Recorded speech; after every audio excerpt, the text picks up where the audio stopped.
Assalamualaikum warahmatullahi wabarakatuh.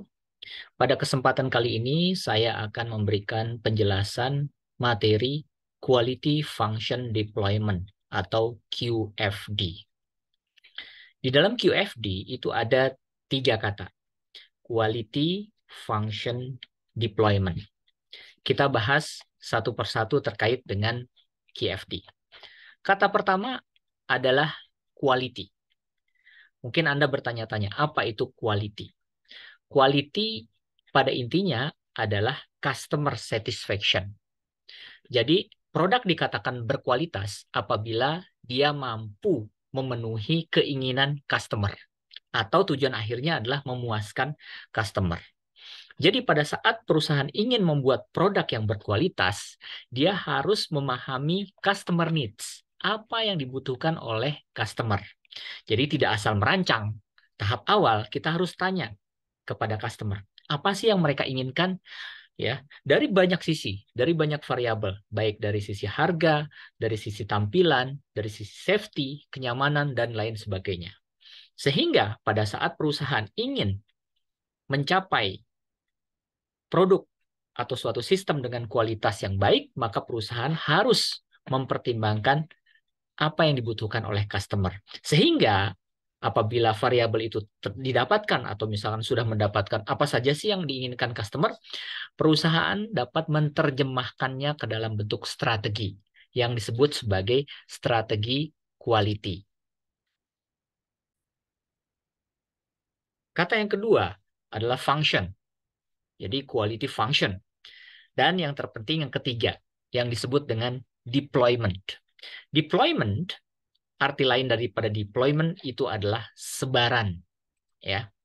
Jadi, pada saat kita ingin membuat perencanaan quality, langkah yang pertama kita harus tahu VOC, Voice of Customer. Apa sih yang diinginkan oleh customer? Sehingga kita butuh survei, butuh jejak pendapat, butuh interview. Sehingga kita membuat sesuatu itu harus berdasarkan apa yang mereka inginkan. Kemudian dari voice of customer itu akan masuk ada yang disebut dengan demanded quality. Jadi kualitas yang memang dibutuhkan, ya, yang memang mereka minta, gitu ya, permintaan terhadap quality. Nah, permintaan terhadap quality tentunya ini dalam bentuk deployment, dalam bentuk sebaran. Jadi menyebar dari berbagai sisi yang tadi saya ungkapkan, menyebar dari berbagai aspek, ya. Aspek itu bisa berupa harga, bisa berupa ketahanan, bisa berupa durability, kemudian bisa berupa tampilan, kemudian bisa berupa kenyamanan, bisa berupa safety, ya. Ada banyak elemen, ya, terkait dengan quality. Nah, itulah yang disebut sebagai sebaran tadi. Sehingga voice of customer diterjemahkan menjadi permintaan terhadap quality dan kita terjemahkan lagi menjadi elemen quality apa saja yang dibutuhkan oleh customer. Baru setelah itu kita membuat yang disebut dengan quality planning. Nah, inilah dasar pada saat kita ingin membuat suatu produk baru atau ingin memperbaiki produk tersebut menjadi produk yang lebih baik.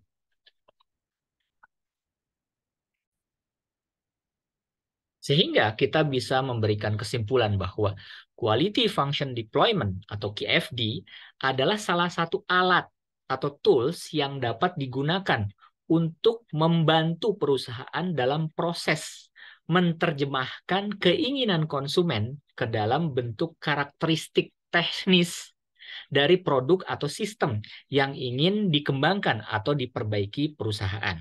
Intinya pada saat perusahaan ingin membuat sebuah produk, maka spesifikasi produk tersebut harus berdasarkan kepada apa yang diinginkan oleh konsumen. Sehingga pada saat kita mewawancara konsumen, kita tahu bahwa konsumen ingin spek 1, 2, 3, 4, 5 karakteristiknya. Nah, berdasarkan karakteristik tersebut, kita ingin membuat produk yang akan kita rancang atau memperbaiki produk yang sudah ada menjadi produk yang lebih berkualitas atau produk yang lebih baik. Jadi, pada saat perusahaan ingin bersaing, maka perusahaan tersebut harus mampu menerjemahkan keinginan customer ke dalam bentuk spek produk yang akan kita buat.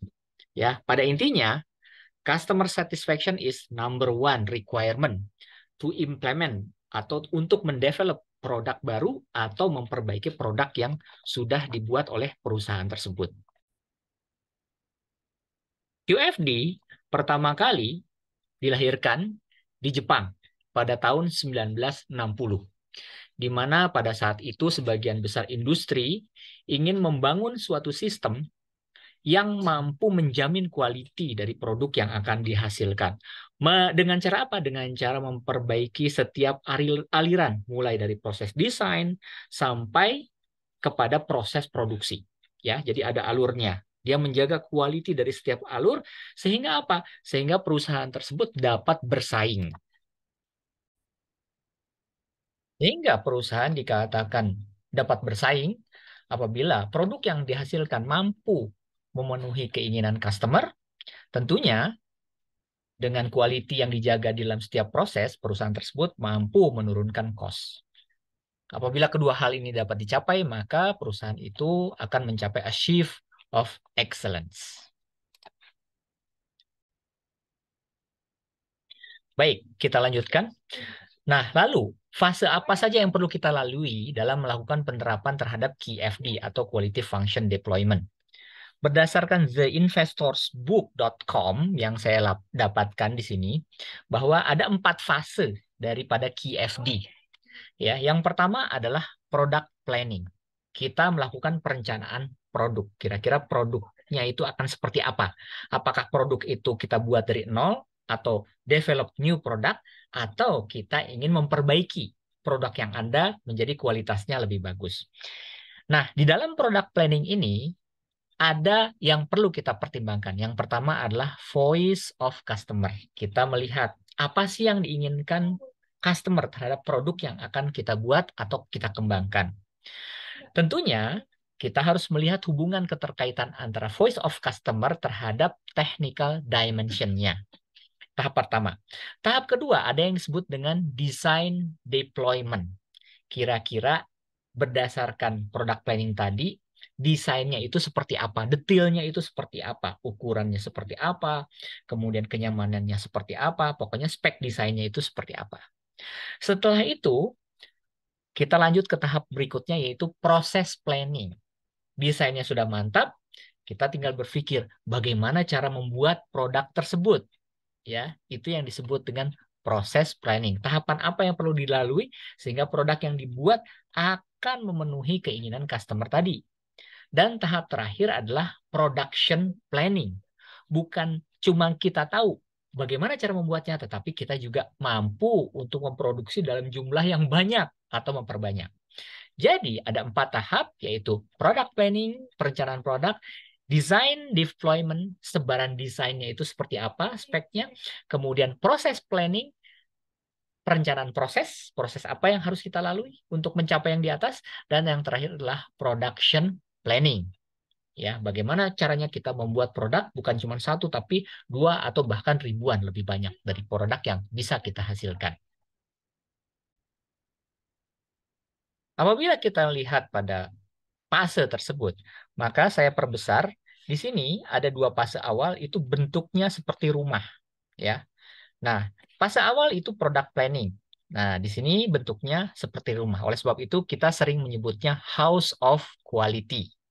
Apabila house of quality ini saya perbesar, maka akan bentuknya seperti ini. Nah, apa saja yang perlu kita lihat pada saat kita membangun atau membuat perencanaan produk, ya? Yang pertama adalah kita harus mengumpulkan customer requirement. Poin-poin apa saja sih yang diinginkan oleh customer? Misalkan dipakai nyaman, kemudian ukurannya pas, kemudian bentuknya menarik. Nah, itu customer requirement. Kemudian di sini ada yang disebut dengan technical requirement. Ya. Nah, tentunya di atas ini ada atap nih. Antara beberapa technical requirement itu, bagaimana hubungannya antara technical requirement yang satu dengan technical requirement yang lain. Nah, di sini customer requirements, kalau Anda mengumpulkan apa yang diinginkan customer kan pasti banyak. Kita nggak mungkin penuhi semua. Maka kita butuhkan ada yang namanya priority rating. Mana yang jadi prioritas pertama, kedua, dan ketiga. Nah, kemudian untuk memenuhi customer requirement ini, kita harus tahu apa sih hubungannya customer requirement terhadap technical requirement. Nah, makanya di sini ada relationship between customer requirement and technical requirement. Kita cek seberapa erat sih keterkaitan antara kebutuhan customer dengan technical requirement. Ya. Nah, kemudian di samping kanan, di situ ada benchmarking and competitive assessment. Misalkan Anda ingin membuat sepatu, Anda harus cek. Misalkan merek sepatu Anda Bintang, misalkan merek sepatu Anda. Tetapi Anda harus cek siapa kompetitor Anda. Apakah Nike, Adidas, kemudian Puma, atau beberapa produk yang lain. Nah, di sini Anda cek. Itu yang disebut dengan benchmarking and competitive assessment. Kemudian di sini ada yang namanya technical attribute dan technical evaluation. Berdasarkan technical requirement tadi, kita harus tahu mana yang menjadi prioritas pertama, kedua, ketiga. Tentunya di sini akan ada rating. Nah, inilah yang disebut sebagai house of quality. Kalau sekiranya kita ingin memperjelas house of quality-nya, maka kita akan beralih kepada slide berikutnya.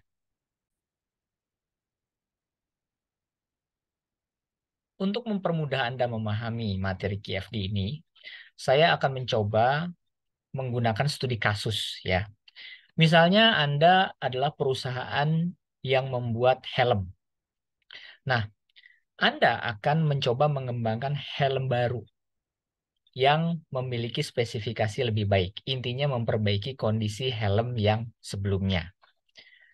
Langkah yang pertama Anda lakukan apabila Anda melakukan analisis terhadap QFD, Anda harus membangun house of quality. Sebenarnya sederhana aja sih. Intinya, pada saat saya ingin membuat helm dengan spesifikasi quality yang bagus, kira-kira apa saja sih yang harus saya perbaiki? Dan sesuatu yang saya harus perbaiki itu apakah punya dasar yang tepat? Apa dasar yang tepat? Dasar yang tepat adalah apa yang diinginkan oleh customer.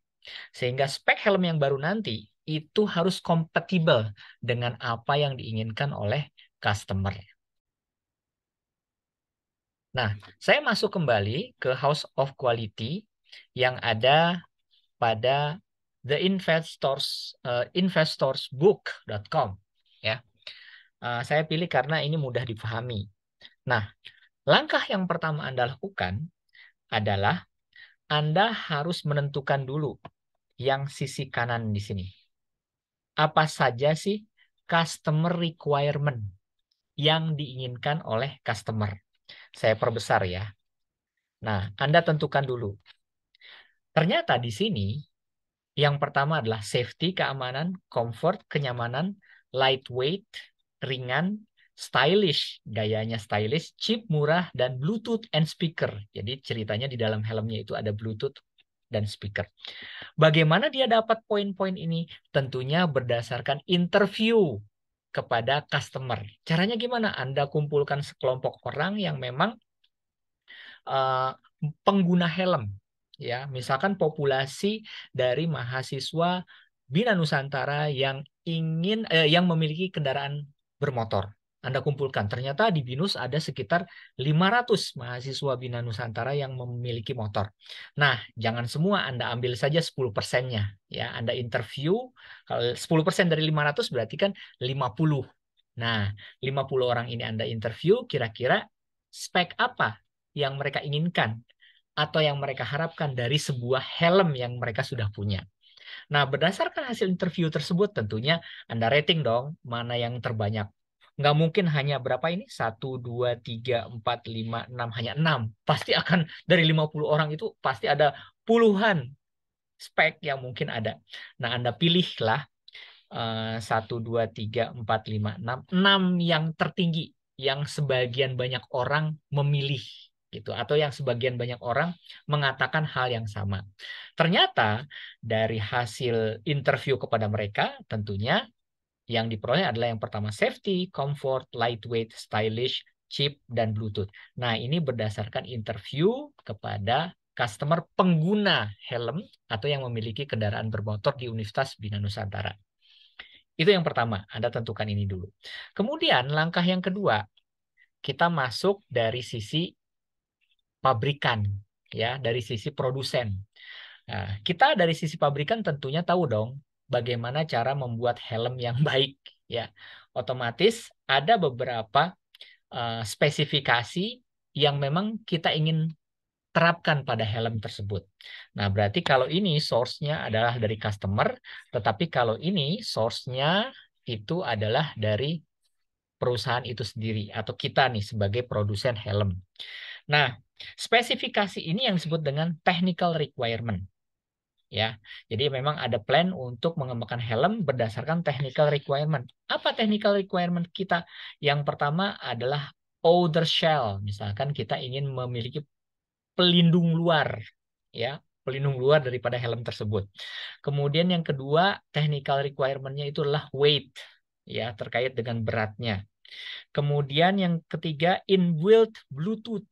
Ya, jadi kalau bisa di helm itu nanti ada Bluetooth, ya, sehingga orang bisa mendengarkan musik atau apa di situ. Kemudian yang berikutnya adalah technical requirement-nya adalah Anda melakukan perbaikan terhadap dimension and fit, ya, dimensi daripada helm tersebut sehingga menyamankan orang yang akan membeli helm. Dan yang berikutnya adalah cost of production. Tentunya Anda harus hitung-hitung lagi biaya produksinya. Dan yang terakhir adalah full face shield. Jadi pelindung wajah secara full. Jadi tidak hanya di mata saja tetapi secara full. Nah, ini didapat dari mana? Tentunya dari interview dengan departemen engineering atau departemen desain yang ada di pabrik helm itu. Ya, kira-kira apa yang akan dibutuhkan untuk membangun sebuah helm yang bagus? Ini langkah yang kedua. Baik, kita bahas satu persatu terkait dua langkah tadi. Nah, jadi langkah yang pertama, Anda kumpulkan customer, kemudian Anda cek kira-kira apa sih yang diinginkan customer, speknya apa, requirement customer. Kemudian yang langkah yang kedua, Anda cek bagian engineering atau perencanaan produk dari perusahaan tersebut. Kira-kira technical requirement-nya apa. Jadi langkah pertama, Anda tentukan customer requirement. Langkah kedua, Anda tentukan technical requirement-nya.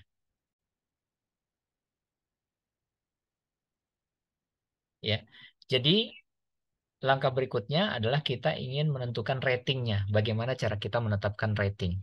Nah, di sini Anda sudah melihat saya ada Excel di sini ya. Uh, Pertama, kita akan menentukan dulu nih. Kalau misalkan populasi pengguna helm di BINUS ada 500 orang, kita ambil aja sampel. Berarti kan 50 orang yang kita interview. Ya. Nah, ini adalah rekapitulasi hasil daripada interview Anda terhadap orang-orang yang menggunakan helm tadi. Lalu Anda buat kuesioner. Intinya kuesionernya seperti ini. Misalkan Anda ada responden nomor satu, namanya Rian.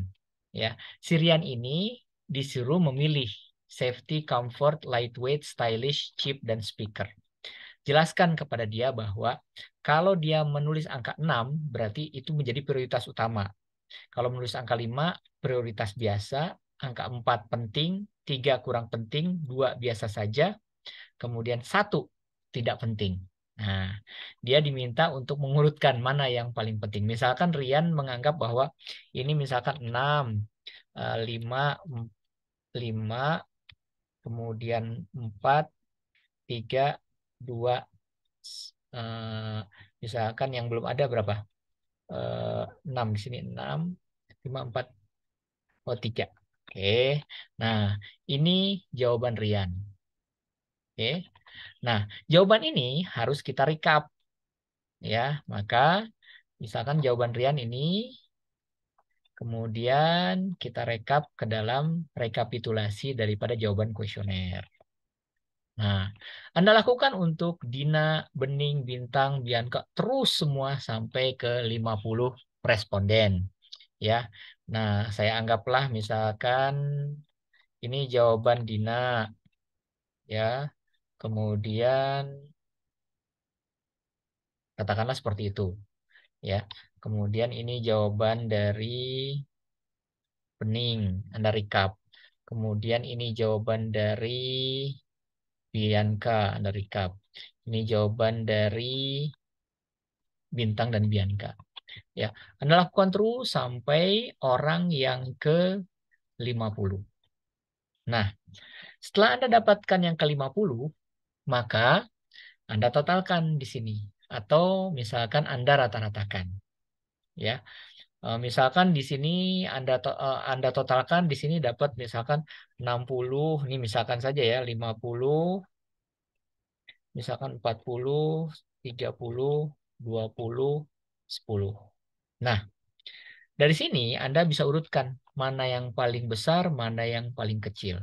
Otomatis kalau misalkan kita dapatkan mana yang lebih besar dan mana yang paling kecil, kita sudah mendapat tuh prioritas. Ini kan yang paling besar safety nih. Berarti ini prioritas pertama gitu ya, 6. Kemudian 5 ini ke prioritas keempat, ketiga, kedua, ke-1. Ini contoh saja gitu. Nah, jadi Anda rekap dari semua hasil ini. Jadi ini berikan ke Rian, kemudian diberikan ke Dina, Bening, Bintang, Bianca, dan seterusnya. Nah, hasil rekap ini Anda taruh di host of quality-nya tadi.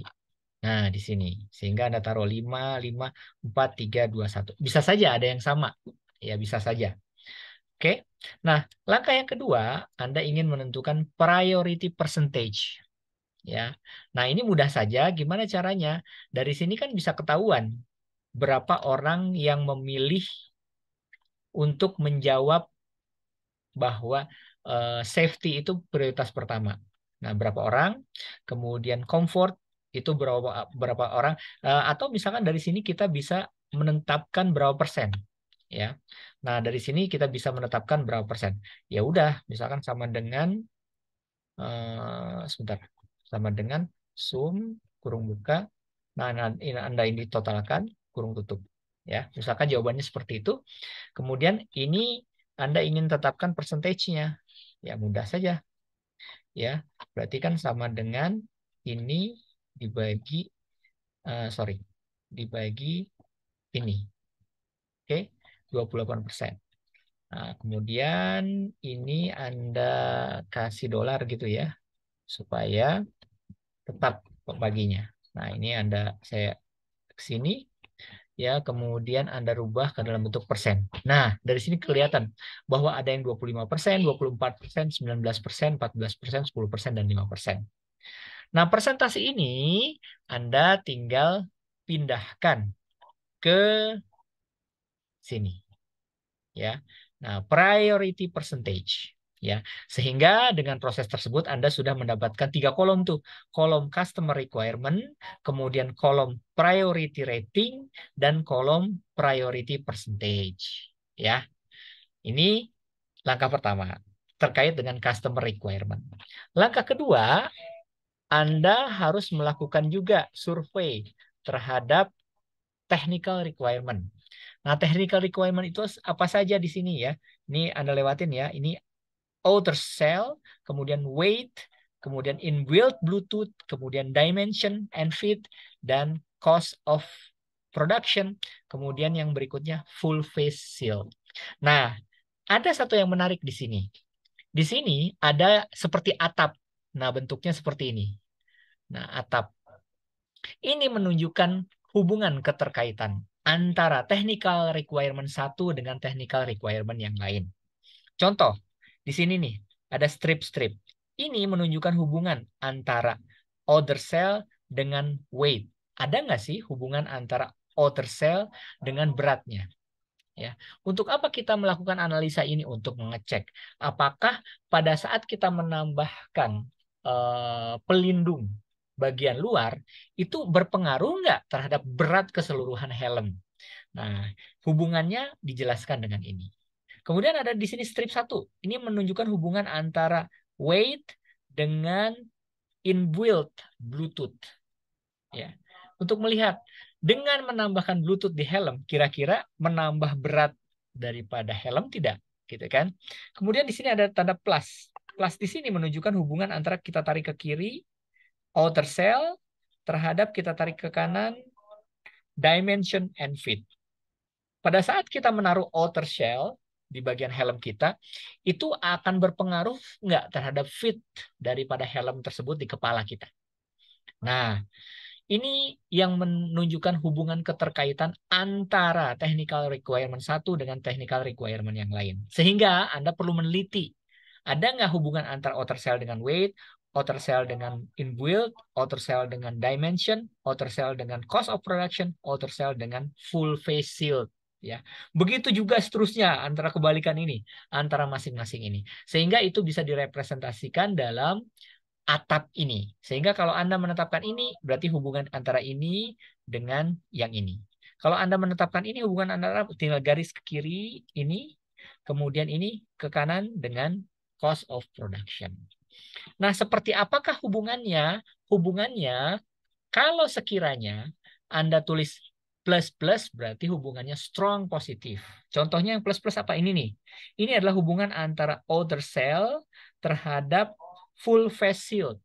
Ya, berarti outer cell itu strong positive connected with full face shield, gitu kan.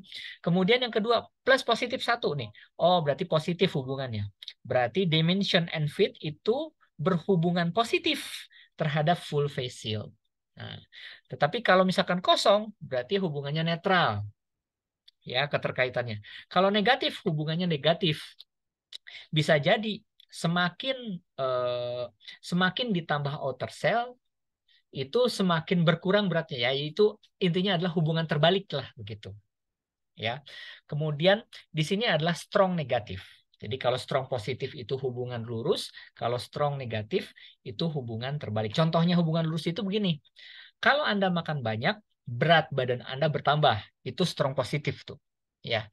Tetapi kalau hubungan terbalik ini, kalau kita makan banyak, berat badan kita berkurang. Nah, itu yang disebut dengan strong negatif. Ya, kalau misalkan netral, makan itu tidak ada pengaruhnya terhadap berat badan. Nah, itu contoh saja. Pak, bagaimana cara meneliti ini? Kok bisa dapat plus plus plus kosong negatif? Nah, itu Anda lakukan dengan menggunakan regresi korelasi. Ya, regresi korelasi. Ada di video saya tentang regresi korelasi. Dari situ bisa melihat apakah dua variabel itu berhubungan kuat, positif, netral, negatif, atau strong negatif. Ya, nanti saya berikan linknya terkait dengan video saya tersebut yang berhubungan regresi korelasi. Cara ngeceknya adalah seperti ini. Nah, di video saya yang ini, saya jelaskan secara detail terkait dengan hubungan keterkaitan tersebut. Ya, caranya Anda masuk ke YouTube, kemudian Anda tulis saja Fajar Kurniawan plus regresi.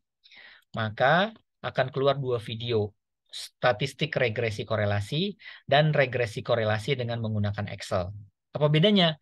Kalau ini saya mengajarkan kepada Anda cara menghitung manual, kalau ini saya mengajarkan kepada Anda cara menghitungnya dengan menggunakan Microsoft Excel. Jadi dua sisi Anda terpenuhi.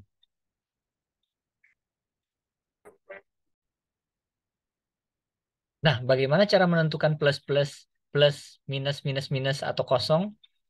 Dengan menggunakan regresi korelasi. Tentunya Anda harus melakukan survei. Cuman dalam hal ini surveinya berbeda. Kalau misalkan customer requirement yang Anda survei itu adalah customernya, pelanggan, atau orang yang akan membeli helm Anda. Tetapi kalau technical requirement yang Anda harus survei adalah orang yang benar-benar ahli dalam membuat helm. Atau pihak desain engineering atau bagian produksi. Pokoknya orang yang setiap hari memang membuat helm, orang ahlinya. Sehingga dia tahu technical requirement apa saja yang perlu diperhatikan. Lah, lalu bagaimana cara melakukan surveinya? Saya akan memberikan penjelasan terkait dengan ini. Nah, caranya seperti ini. Anda membuat kuesioner, kemudian misalkan Anda ingin mengetahui hubungan, ada nggak sih hubungan antara outer shell dengan weight, ya. Jadi kalau sekiranya Anda ingin mendeteksi, ada nggak sih hubungannya antara ini nih, outer shell dengan weight. Nanti hasilnya kok bisa menjadi minus-minus di sini. Nah, bagaimana cara menentukan hasil minus-minus ini? Nah, berarti Anda menggunakan kuesioner kepada orang yang ahli dalam membuat helm tadi.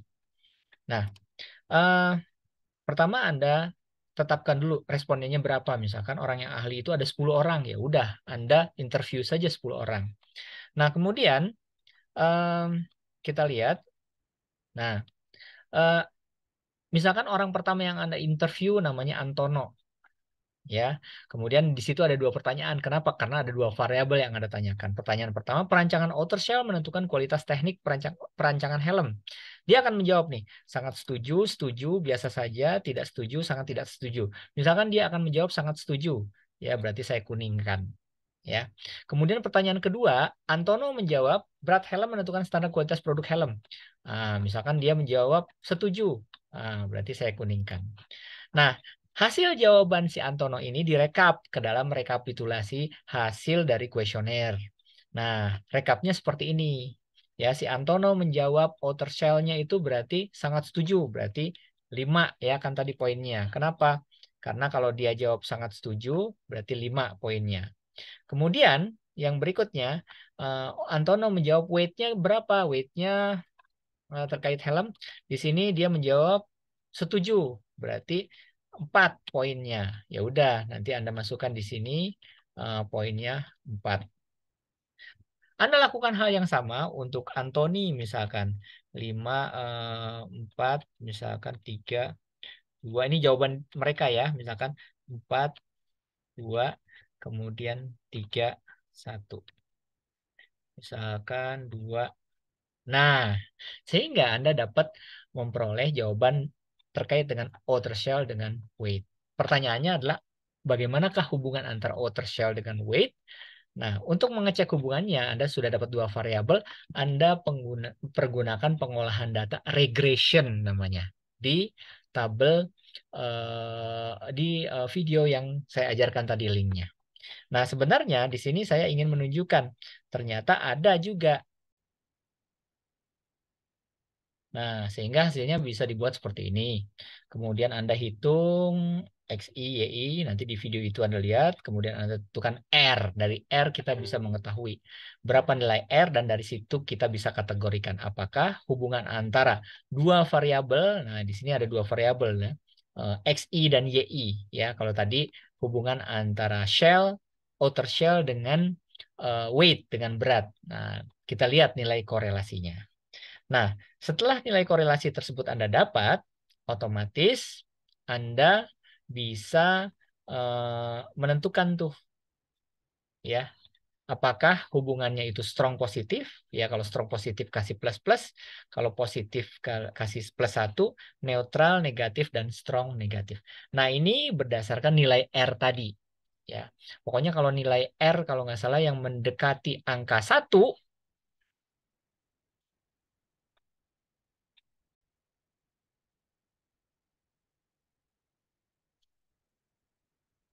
oke. Kalau dia mendekati angka 1, berarti berkorelasi sempurna. Ya, ada hubungannya atau ada keterkaitannya. Atau plus-plus lah bisa dikatakan seperti itu. Kemudian kalau misalkan antara 0,91 0,99 plusnya 1 misalkan. Ini misalkan netral atau kosong, kemudian ke bawahnya minus. Ini minusnya 2 misalkan dan ini minusnya 3 dan begitu seterusnya.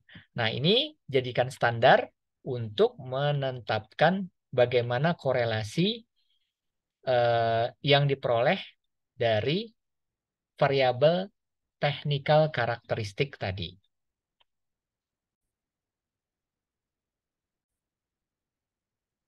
Nah, sebenarnya dari sini kita bisa menentukan bahwa kita bisa membaca bahwa yang perlu kita perhatikan biasanya yang plus-plusnya 2, berarti ada strong positif. Berarti technical requirement yang penting kita perhatikan itu adalah outer shell dan full face shield. Ya.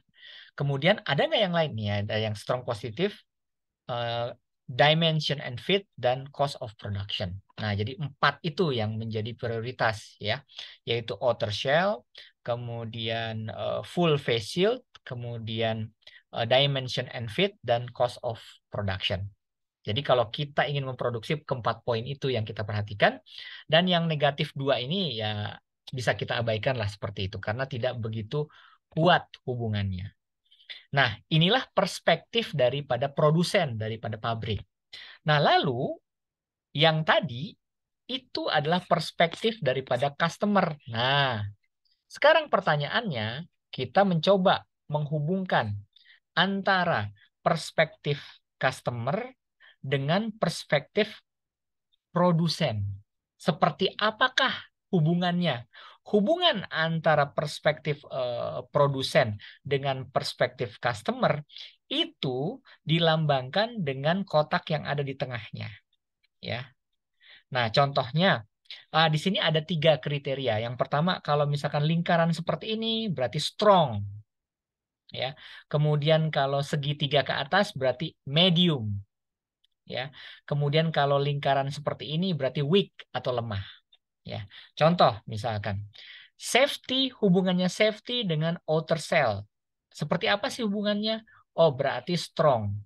Berarti outer cell itu sangat kuat, ya. Atau perancangan teknis outer cell itu sangat kuat berpengaruh terhadap safety daripada helm yang diinginkan oleh customer.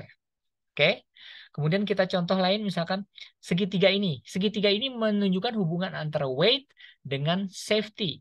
Ya, berarti hubungan antara weight pada technical requirement dengan safety pada customer requirement itu hubungannya biasa-biasa saja, medium.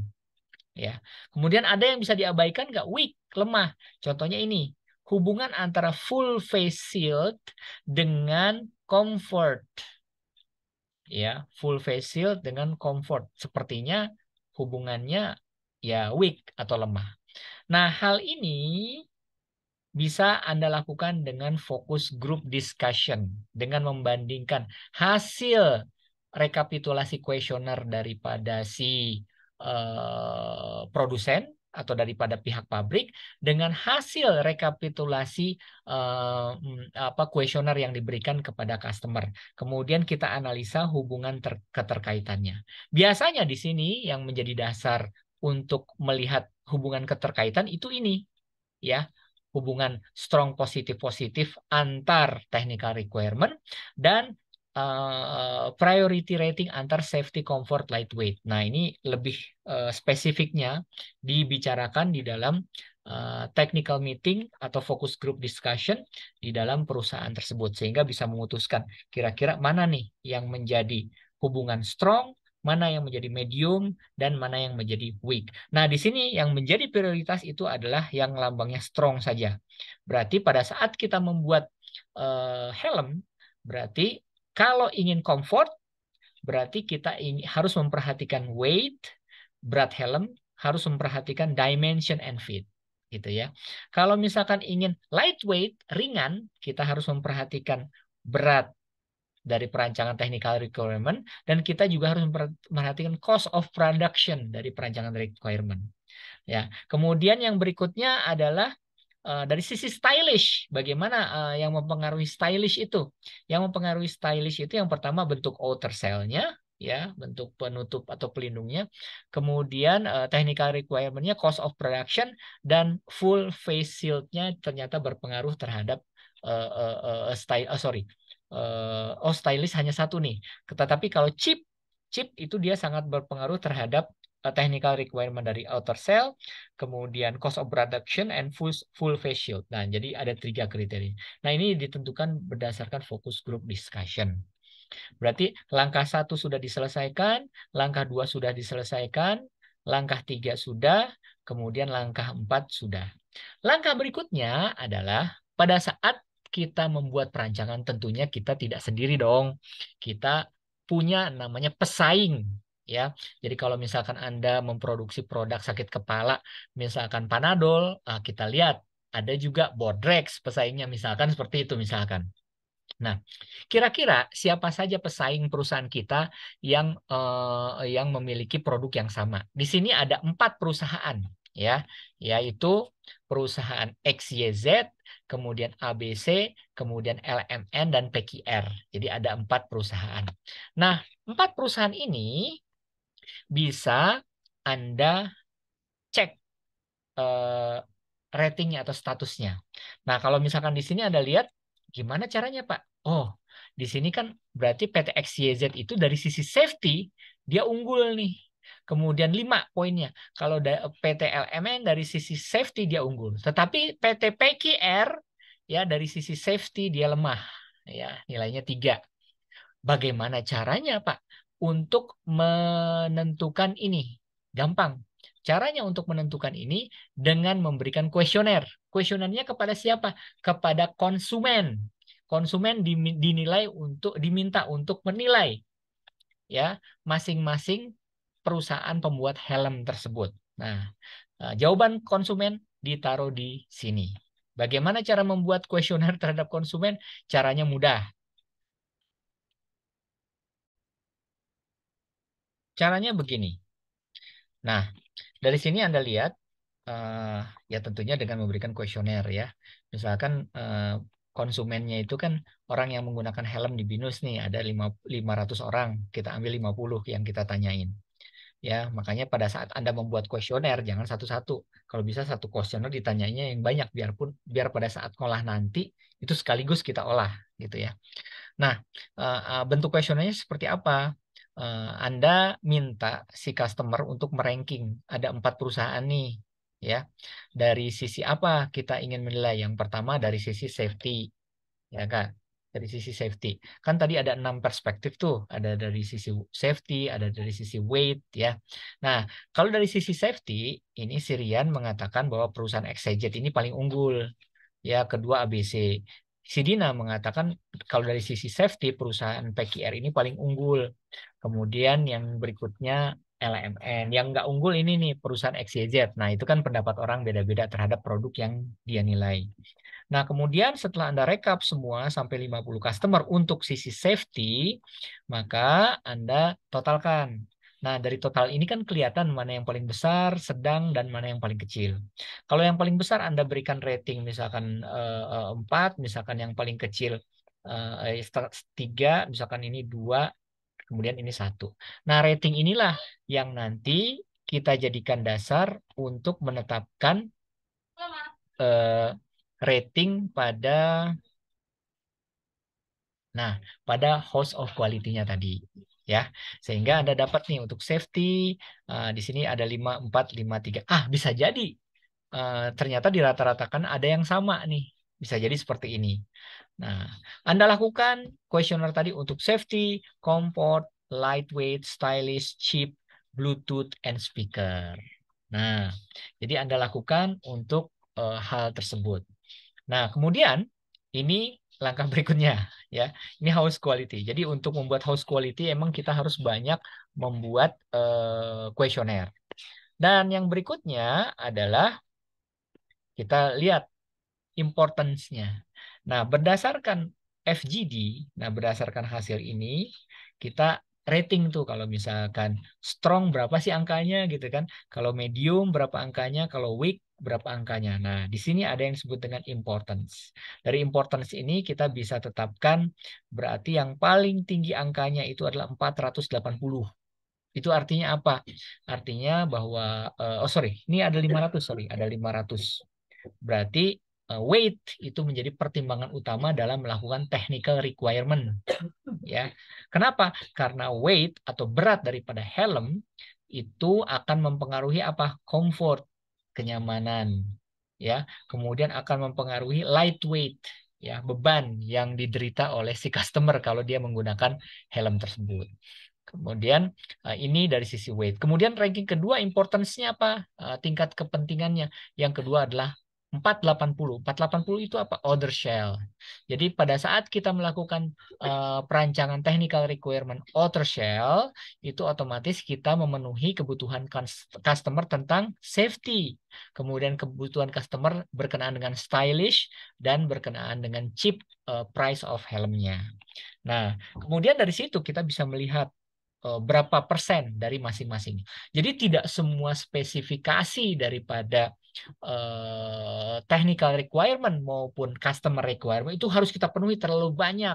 Kita penuhi saja yang paling prioritas. Jadi pada saat Anda melakukan perancangan terhadap produk yang akan kita buat atau Anda melakukan perbaikan terhadap sistem yang ada di perusahaan, Anda punya dasar yang kuat. Dasar yang kuatnya apa? Pertimbangan dari customer, kemudian yang kedua pertimbangan dari tim ahli engineering yang ada di dalam perusahaan, dan yang ketiga komparasi dan pendapat customer terhadap pesaing-pesaing kita ya jika dibandingkan dengan perusahaan lain yang memproduksi produk sejenis. Nah, dari sini kita bisa meranking tuh kelihatan bahwa si XYZ itu unggulnya di mana ya? Ternyata si PT XYZ itu unggulnya di merancang outer shell. Kemudian si ABC unggulnya di mana ya? Si ABC ini unggulnya di inbuilt Bluetooth ya. Jadi dia yang jago bikin Bluetooth di helmnya. Si LMN dia unggulnya di mana? Di unggulnya di weight misalkan. Nah, berdasarkan ini kita bisa belajar tuh dari si perusahaan-perusahaan pesaing.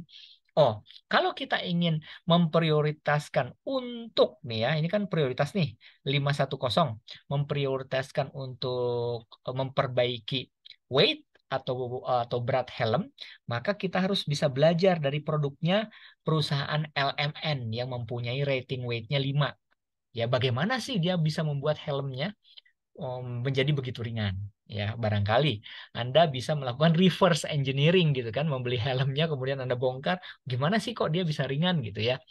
Nah kemudian kalau sekiranya Anda ingin memenuhi nih importance yang kedua, ini kan 480 nih, 480. 480 itu yang unggul di perusahaan mana saja? Oh, ternyata 480 atau outer shell yang unggul desainnya di perusahaan XYZ dan perusahaan LMN. Anda cek bagaimana perusahaan XYZ dan LMN bisa memproduksi outer shell yang bagus gitu ya. Nah, inilah yang disebut dengan house of quality terkait dengan quality function deployment. Tapi yang terpenting adalah bukan hanya outputnya house of quality. House of quality kan itu menjawab what ya, what. What itu maksudnya apa saja sih yang menjadi keinginan customer atau customer requirement itu bisa dijawab. Kemudian what yang kedua, apa saja sih yang menjadi requirement technical itu yang bisa menjawab. Kemudian what yang ketiga, itu kalau kita bandingkan produk kita dengan pesaing, itu mana posisi kita. Kemudian dari sisi pesaing sendiri, mana yang unggul dari what yang satu, mana yang unggul dari what yang dua, ketiga, dan begitu seterusnya. Nah, yang terpenting daripada QFD itu adalah how-nya. Ya, pada saat ada what, how to improve this one.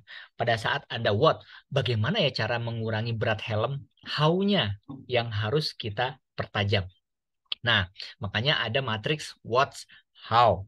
Nah, ternyata KFD ini bukan hanya diterapkan pada industri manufaktur, bisa juga dia diterapkan untuk industri jasa. Ya, jadi bukan hanya manufaktur, industri jasa, atau diterapkan untuk memperbaiki sistem yang ada di perusahaan. Nah, sebagai contoh, saya akan memberikan gambaran tentang what how matriksnya. Ya, misalkan seperti ini.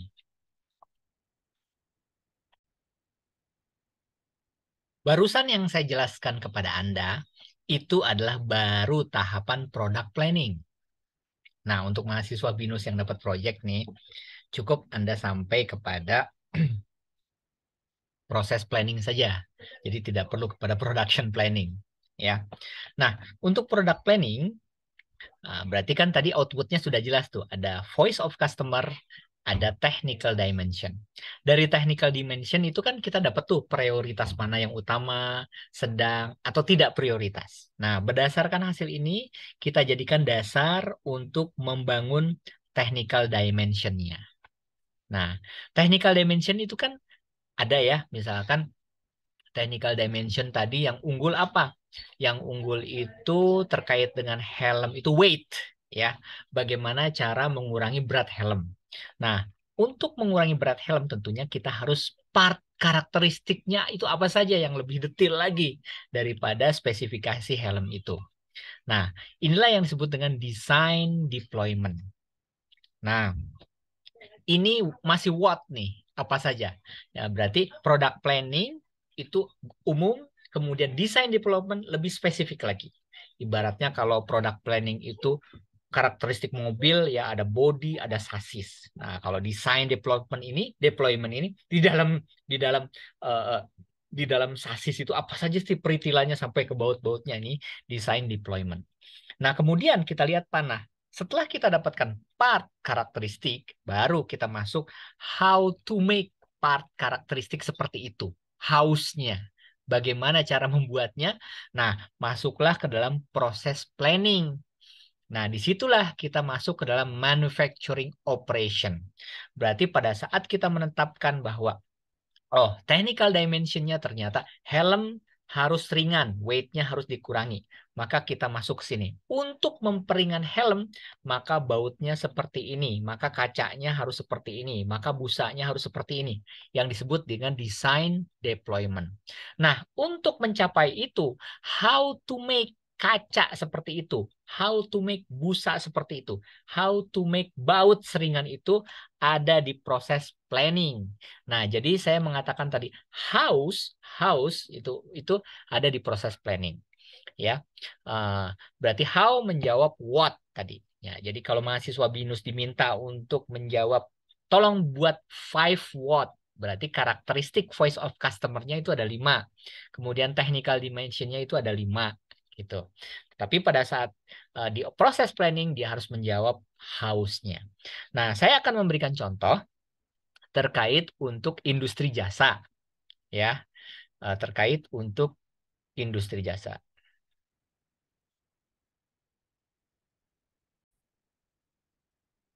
Nah, yang saya berikan contoh itu adalah QFD pada industri jasa, tetapi pada proses planning, ya, pada saat proses planning. Nah, bentuknya seperti ini. Nah, jadi ini proses planning itu udah what's, kemudian ada how. Ya. Nah, karena industri jasa, misalkan watch-nya itu adalah peralatan terbaru, berpakaian dan penampilan rapi, misalkan penyelesaian pekerjaan simpatik. Nah, how-nya itu seperti apa? Supaya peralatannya terbaru, maka apa yang bagaimana caranya supaya watch-nya ini tercapai? Perusahaan harus melakukan penambahan alat, perusahaan harus membuat sistem pemeliharaan peralatan, misalkan.